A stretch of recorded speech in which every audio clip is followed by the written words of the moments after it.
This episode of Techno Buffalo is brought to you by lynda.com.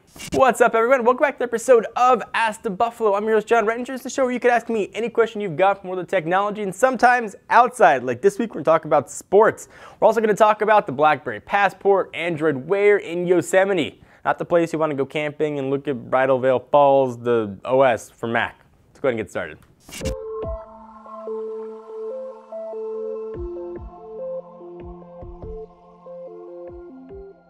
So earlier in the week, we ran some news on BlackBerry's kind of hip to be square BlackBerry Passport, and I'm kind of excited about it. That's what this question has to do. You from Twitter, user at Esejandro asks at John4Lakers, any news on BlackBerry's Passport and Classic Q20, or are they still just rumors? They're not rumors, they're coming. They're definitely gonna be coming, we just don't know when. Let me focus on the Passport, because that one just seems crazy to me. It's hard to differentiate yourself in the smartphone world. They all kind of look the same. There are various versions of different size ovals, whether they're rounded or have angles. The Passport is just like, hey, screw you, convention. We're gonna make a square phone with a physical keyboard, which I'm not sure if people are gonna want a physical keyboard anymore or want a square phone, but BlackBerry's gonna try it. So benefits could be quite a few. You don't have to worry about rotating your screen. You get sort of a really nice aspect ratio right from the get-go. So very nice there as well. You get the option to use either an on-screen keyboard or not on-screen keyboard. It's got a 4.7-inch screen, so there's plenty of screen real estate. It just looks weird, but a lot of things look weird before you try it, so I'm kind of optimistic. The fact now that BlackBerry 10 with 10.3 has access to Amazon's App Store, of course you can sideload pretty much every Android app on there. You get the best of both worlds. BlackBerry's UI I think is absolutely awesome. Now you get Android apps on top of that, although you get to do it on a sort of a weird aspect ratio. I'm kind of excited to try it. I'm actually really excited to try it. It's probably one of the devices coming out over the next few months that I kind of can't wait to get my typey fingers on.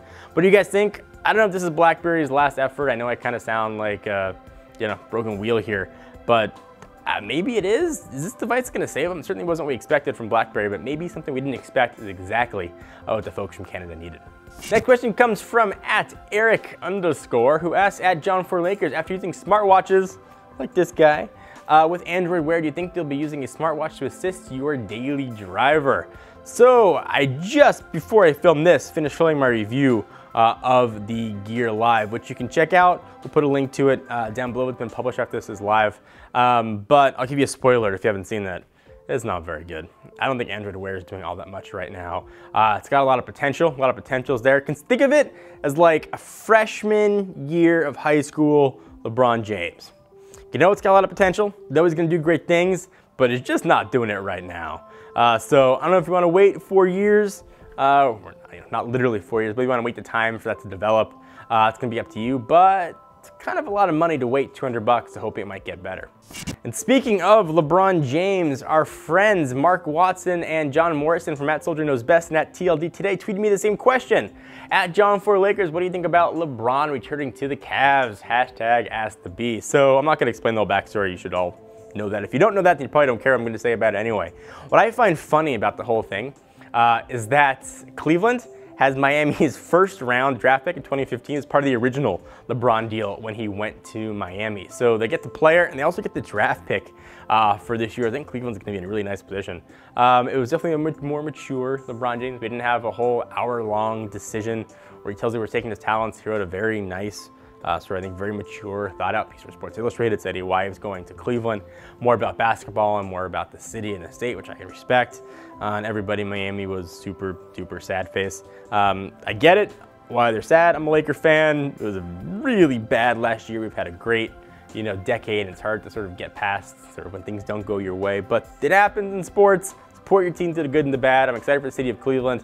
I'm happy that the whole drama's over. I'm even happier I don't have to sit through an hour long special and see Jim Gray and LeBron James pretend to talk about something. We stop the questions for 1 sec to thank our friends at lynda.com. If you've been sitting in your desk chair, sitting on your couch watching this video and you're thinking, I wish I could do something different. My job kind of sucks, or I don't have a direction. You gotta learn a new skill. Lynda.com can help you do that. They offer thousands of engaging, super easy to follow tutorials taught by experts in their fields that can help you learn kind of everything from software, creative, and business skills. Membership starts at just $25 per month and it's unlimited 24/7 access, so on your schedule. cool. You can learn at your own pace or sort of just binge on all kinds of courses. Give lynda.com a trial for 7 days for free by visiting lynda.com/technobuffalo. That's lynda.com/technobuffalo. You should better yourself. Next, let's talk about Yosemite. At DanSmith845 asked at John4Lakers, what's your favorite feature in OS X Yosemite? So for those of you guys that might not know, I've been running a late 2012 iMac that of course been running Mavericks, and I've been having crazy Wi-Fi issues. About every 4 to 15 minutes my Wi-Fi would drop out, and this happened throughout the entire day. And when you're in a business like I am, that's a big problem. Trying to have Skype calls, upload videos, have IM conversations, it just didn't work. So I was debating whether or not I had to just buy a new computer. I thought something was wrong with the Wi-Fi card. I went through several stages of conversations with Apple, and they couldn't figure out really what was wrong with the computer. So I figured, you know what, if I'm thinking about buying a new computer, which I really don't need right now, and it's unnecessary, especially with all these upgrades coming, presumably for the iMac soon, hopefully Retina display, I figured I'm just gonna sort of bite the bullet and try upgrading to Yosemite. It's in its 3rd beta.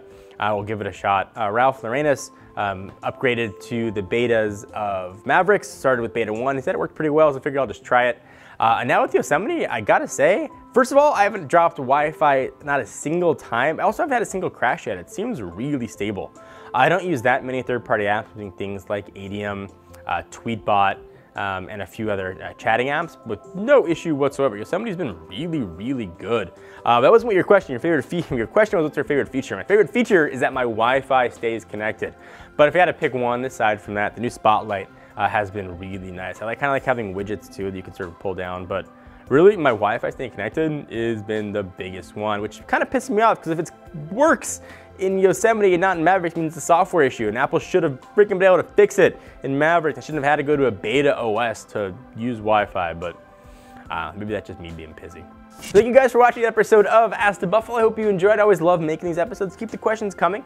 Every Tuesday on technobuffalo.com, we put up a call for questions. You can just put your questions in the comments. Otherwise, send it to me on Twitter at John4Lakers or at technobuffalo. Just use hashtag AskTheBee, and I will see it.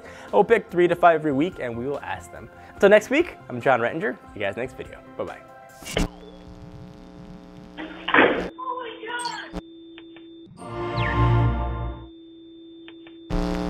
Thank you guys for watching. If you haven't yet, please subscribe. You'll be the first ones to know whenever we upload new content. We've got new stuff coming every single day. We want to make sure you see what's new in the world of consumer electronics.